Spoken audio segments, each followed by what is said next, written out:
Hello and welcome to Wrestle News 365 here on YouTube.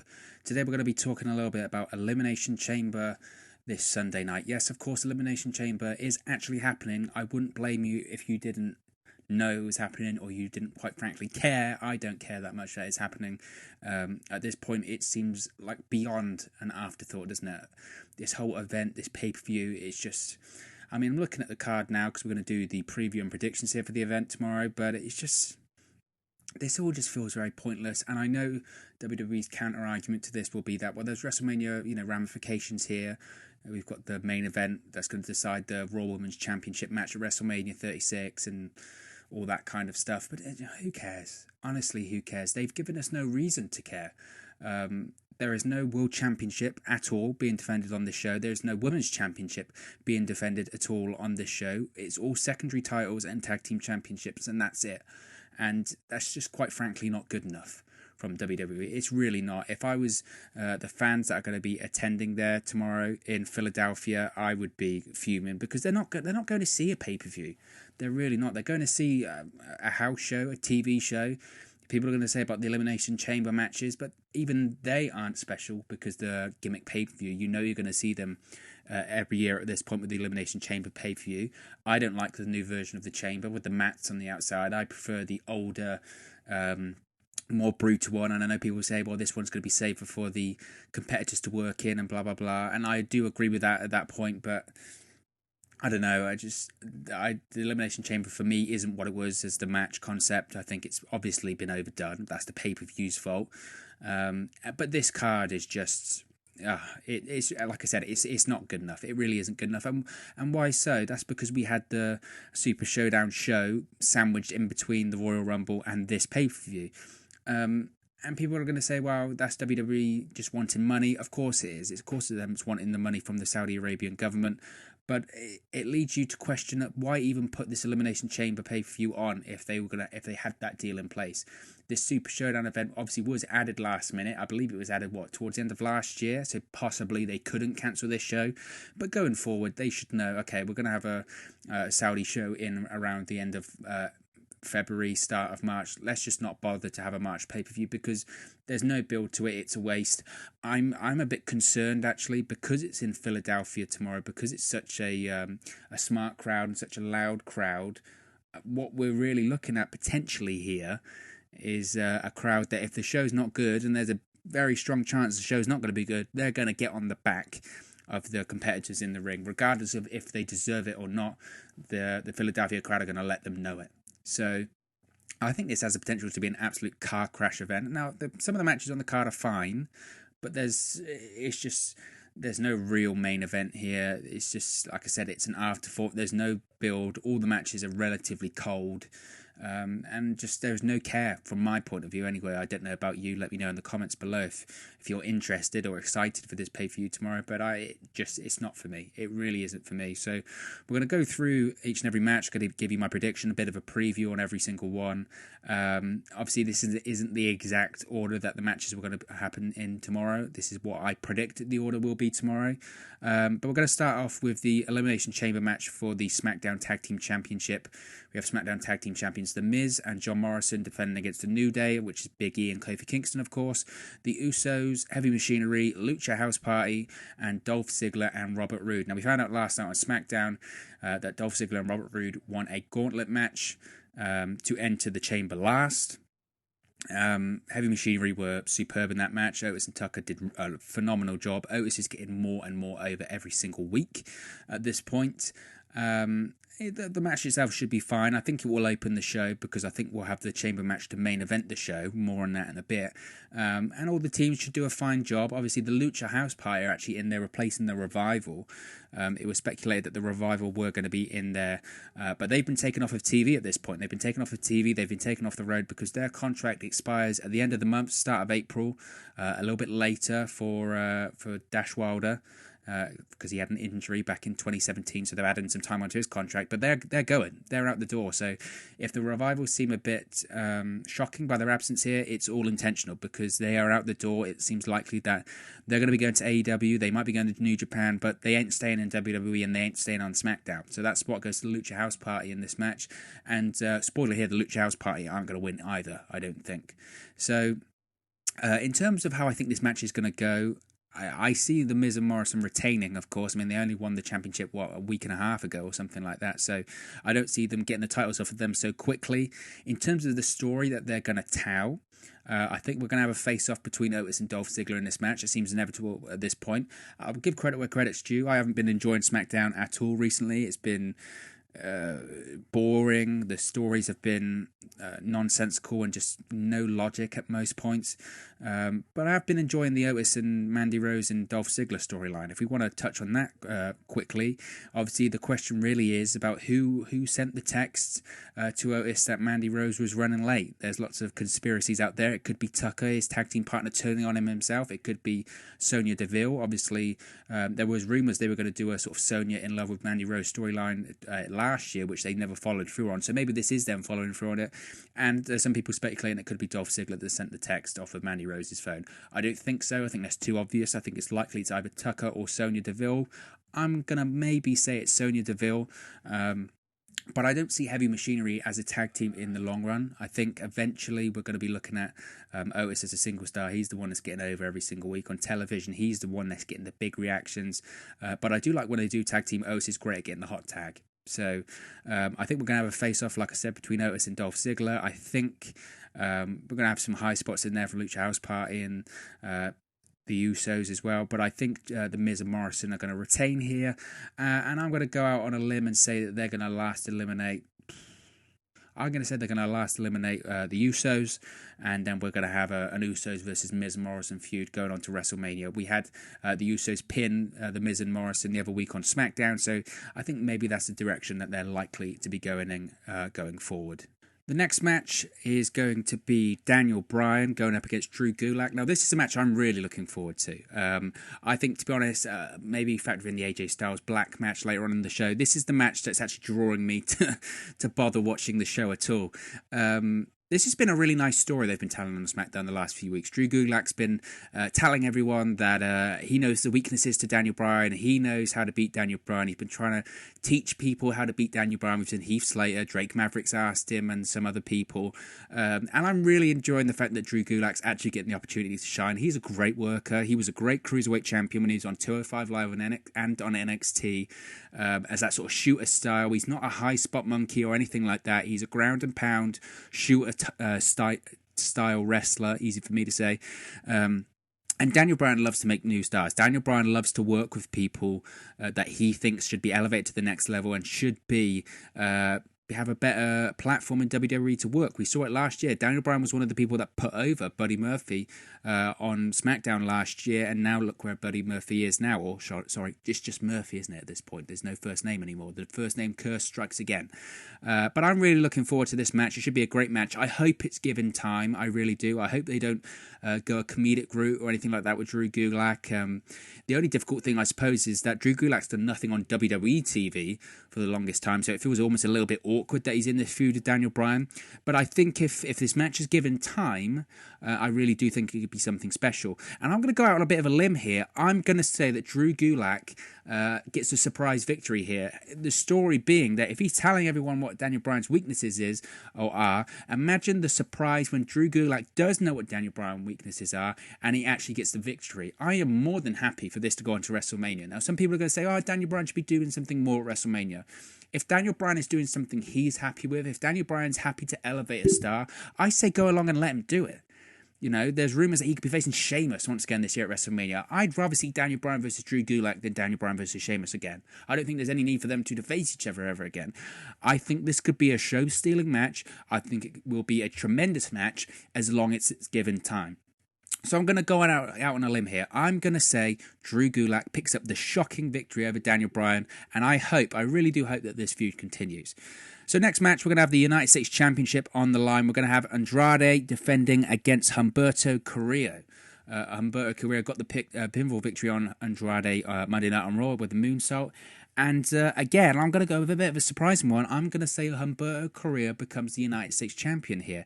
Now, why am I going to say this? Well, there was rumours after Andrade recently, he got suspended. He had a wellness violation, was suspended for 30 days, and a lot of people were surprised at the time that he didn't drop the US Championship at the time, and I think a lot of people thought he was going to do that, myself included, but they didn't. They decided to keep the championship on Andrade. Now, a couple of weeks before he did return, there were stories that started to come out saying that his championship reign was going to not be long for the future. He was going to be dropping it fairly soon. I'm not sure why they've waited for him to come back to drop it, whilst he could have just dropped it prior to serving his suspension, but I do think he's going to drop it here. There are reports that Vince McMahon had given up on Humberto Carrillo last year. I don't think that's the case. I really don't, because he's still been featured in a prominent spot. They still really want to try and get this guy over. I'm not sure he has gotten over yet. You look at someone like Angel Garza, who's been on Raw a whole lot less of a time than Humberto, and he's way more over than Humberto is at this point. But I think they're going to put the title on Humberto here to try and get him to the next level. It's a case of the championship trying to make the star, not the star trying to make the championship. So I think that's what they're going to try and do here. And I think Humberto will continue to feud, perhaps with Angel Garza, over the United States Championship. I don't think Andrade's fully out of the woods for his suspension just yet.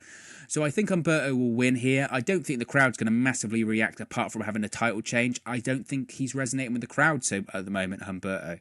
I think Andrade resonates with the crowd more as the United States Champion. I think the crowd respect Andrade more than they respect Humberto. But I think they're going to make the switch. I really do. So I'm going to say Humberto takes the US Championship here. So next up, we have a no disqualification match. Aleister Black versus AJ Styles. Now, I talked about Daniel Bryan and Drew Gulak being the reason to watch the show. This could be the other reason to watch the show. Of course, Black versus AJ Styles. They teased the match Monday night on Raw. It didn't happen. You had Black going up against the two members of the OC, Kyle Anderson and Luke Gallows, before eventually getting to AJ Styles. But they basically beat the hell out of Black. And then Styles defeated Aleister Black, doing the Undertaker style cover, furthering his feud with the Undertaker and pinning Aleister Black, the first person to pin him on Monday Night Raw. So they're going to have a no DQ match here, and I think that's a very important stipulation for this match. Now, we've heard that even though AJ Styles has been cleared to compete, he's taken it steady. Of course, he was injured at the Royal Rumble. He took a spear from Edge. He got a separated shoulder. He landed really awkwardly on the shoulder. And then when he made his return to action, which was at Super Showdown, he didn't take many bumps. So whilst he is cleared to compete, they're trying to take it steady. Like AJ Styles versus The Undertaker is a big money match at WrestleMania. 5-6 weeks out from WrestleMania, they don't want to jeopardize that at all, and I don't think they will. So I'm thinking Aleister Black, AJ Styles, potentially we might see the full match. We might see a 15-20 minute match. I don't think we will. I think AJ is being protected at the moment, so I wouldn't be surprised if this match goes all of 5 minutes maybe, and then we get into our finish, which I think the no disqualification finish lends to an Undertaker appearance once again. We saw AJ Styles fire the shot to the Undertaker on Raw after the Undertaker just beat him with one chokeslam at Super Showdown. And I think we're going to see the same thing here at Elimination Chamber. I think we're going to obviously no disqualification match. So if Undertaker attacks AJ, there's no disqualification going on. So I suspect that we're going to have Black versus AJ for maybe 5 minutes. Nothing too strenuous on AJ. Then we get the gong of the Undertaker, and out comes the Phenom himself. We get another choke slam, and then we get Aleister Black pinning AJ Styles for the victory here. I don't think that hurts AJ Styles. I think it furthers his feud with The Undertaker. And I'm really interested to see where they go with that feud with between AJ Styles and The Undertaker. And to be honest, I'm really interested to see Aleister Black and The Undertaker in a WWE ring together, because I think that's a future money match. Undertaker only has so many matches left in him, so I really do hope that eventually we get to see the Aleister Black versus AJ Styles match. So I think Aleister Black is going to win that one. So coming up next, we have the Raw Tag Team Championships on the line. We have the Street Profits, the new Raw Tag Team Champions, defending against Seth Rollins and Murphy, the former champions. WWE, of course, doesn't do rematches, apart from when they do rematches still all the time. So we're going to have a rematch here from Monday Night on Raw. I think we're going to have the same result. I think the Street Profits retain. I don't like when they do the short switches. I think the reason for Rollins and Murphy dropping the championship on Monday was to free Rollins up for a WrestleMania match. It would look like at this point we're going to have Seth Rollins versus Kevin Owens at WrestleMania. I'm not sure if that's a match necessarily I want to see. I think the match itself would be fine. It should be great. I think the feud's been going on a little bit too long at this point, though. I mean, Seth Rollins and Seth Rollins and Kevin Owens started their feud the night after Survivor Series. So that's in November, and WrestleMania's going to be in April. So that's like 5 months that feud's been going on, and I'm all for long form storytelling, but it feels like they've done this over and over and over again at this point. So maybe we'll see something different at WrestleMania. Maybe we'll see Owens, the Street Profits, and someone else against Rollins, Murphy, and the AOP. Maybe that's what we'll see at WrestleMania. But I think taking the titles off of them on Monday was to free Rollins up for something more substantial at WrestleMania. And I think that more substantial thing is a match against Kevin Owens. So I think the Street Profits retain here. The match itself should be fine. I wouldn't be surprised if Kevin Owens once again comes out, costs Rollins and Murphy the match. So keep an eye out for a Kevin Owens interference, appearance, whatever you want to call it. But I think the Street Profits retain once again. And I think Kevin Owens once again is going to be a thorn in the side of Seth Rollins. But this match should be fine. The match on Monday was great. Like I said, it's just there's no real build. I don't care too much. I'm not that invested in it. So yeah, the Street Profits will retain. The match will be fine, but there's just no build. It was hot shot on Monday, and it gets the lack of investment for me. So next up, we have a 3-on-1 handicap match for the Intercontinental Championship. We have Braun Strowman against Nakamura, Cesaro, and Sami Zayn. Sami Zayn actually working a match here, thank God. He can't return to being a full-time wrestler long enough. I mentioned this on Twitter that the issue is that Sami Zayn is so good. He is so good in that heel manager role. He is perfect as the chicken shit heel manager. He really is. He's phenomenal in that role to take something from AJ Styles. He's phenomenal. But he's such a good in-ring worker as well. And you look at his body of work, not only in WWE, but NXT and Ring of Honor and on the independent circuit. He's too good not to be in the ring. He really is too good not to be in the ring. And I know he's technically in this match, but he's the manager role. And he's too good to be managing in Intercontinental Championship matches. He should be in them. I'd love to see Sami Zayn win this match and become the Intercontinental Champion. It's not happening. It won't happen. Braun Strowman only just won the Intercontinental Championship. I don't see him dropping the title anytime soon. He doesn't have much credibility left to him, his character, especially at this point in WWE. But he certainly can't lose it by losing the Intercontinental Championship to Sami Zayn and losing the title this quickly. So I don't think Braun Strowman drops the championship here. I would be stunned if they did. I wouldn't be surprised. At this point with WWE's booking, I wouldn't be surprised for anything, especially something that lacks logic. But I think the logical thing here, and I know that's crazy thinking WWE is going to do something logical, but the logical thing for me here would be that Braun Strowman retains. So I think he retains. I think they're going to tease that he could potentially lose it at some point, or you could have it the other way around where Braun Strowman just runs through all three men very, very quickly. So either way, I think the finish is going to be Braun Strowman coming out of here, the Intercontinental Champion. Then finally, onto the main event, we have an Elimination Chamber match for a WWE Raw Women's Championship match at WrestleMania 36, which we know the outcome. There is no way that Shayna Baszler isn't going to win this match, but I'll read out the competitors anyway. We have Natalya versus Liv Morgan versus Shayna Baszler versus Asuka versus Ruby Riott versus Sarah Logan.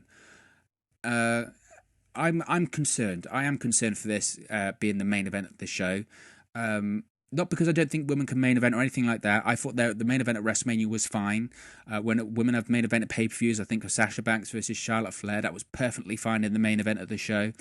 My concern is, I think back to last year at WrestleMania. It was a fine match, but it was at the end, it wasn't the phenomenal match we thought it was going to be. The crowd was tired and they were lukewarm to it at best.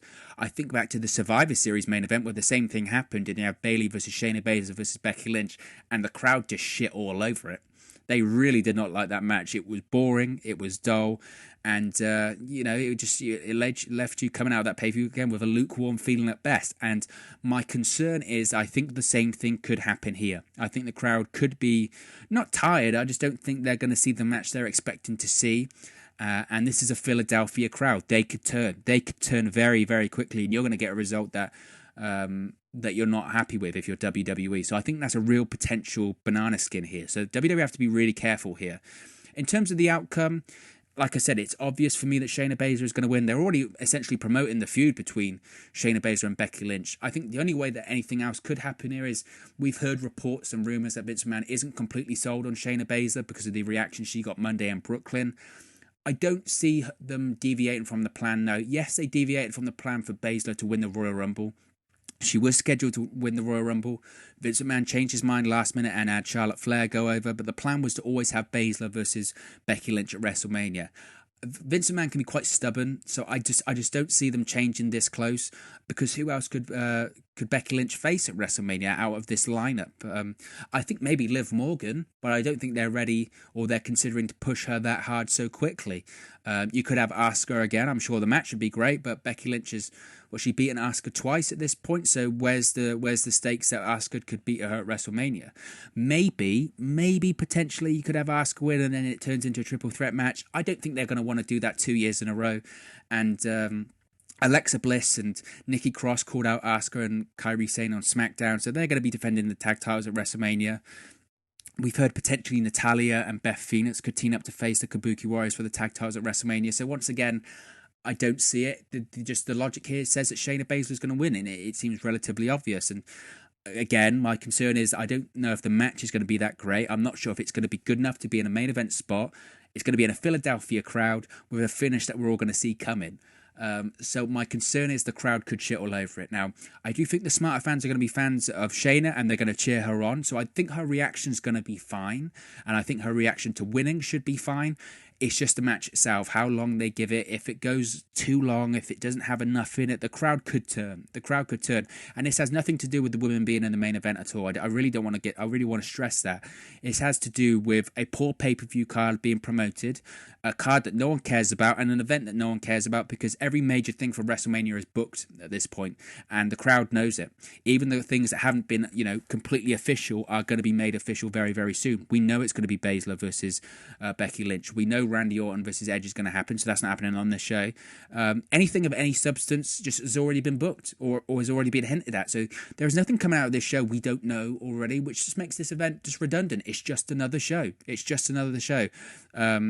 Like I said, if I was the fans that bought tickets months ago, I'd be pissed off, because it's just not an event that is just worth watching. I wouldn't watch it if I didn't run this channel, because nothing on the card screams out to me. It really doesn't. And it's going to be one of those shows that if you miss it and then you can read up online what happened the morning after, you could probably get that done in about 2 minutes and not waste 3 hours of your time. So I'm the only curiosity I have for this show is just morbid curiosity at this point, but we'll see.